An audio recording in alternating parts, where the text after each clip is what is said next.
Aaron Douglas was known for exploring the rich vocabulary of African American myth and culture. Often his work would be used to illustrate and as cover art for books by African American authors. Now, he will create aspects of Negro life, and this is done specifically for the New York Public Library Cullen branch. So you see it up above there in 4 panels. One of them, of course, you're not seeing there, but we will get to it. So we're looking at these 4 images, and what he's doing is he's looking at the cultural background of the African American in the 1920s in terms of music, dance, and sculpture, with elements of slavery and the emancipation in the American South. So let's tear them apart and look at them on a more individual level.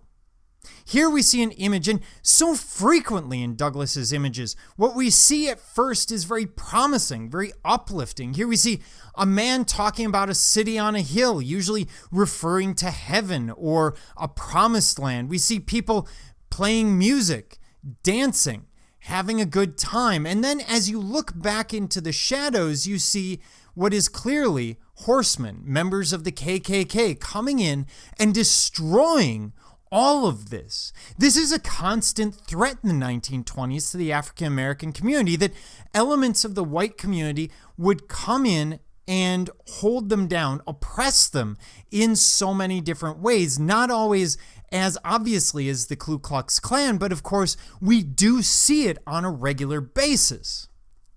We also see this image looking at this musician. What first looks like a man in front of a great canyon, you quickly realize those are skyscrapers.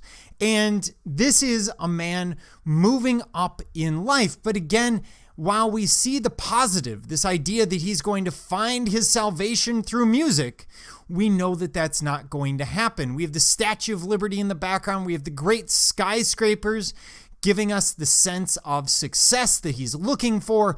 But then we have this disturbing green hand coming in from the side, trying to grab him, trying to stop him. This is systemic racism in a very concrete sense. He's trying to make concrete that which is not. Of course, it's very difficult to create that sense of symbolism. We see the man on the ground here as if he's been pulled off of that ladder, of that gear moving towards success, and maybe this man will suffer the same fate as the hand reaches forward to him.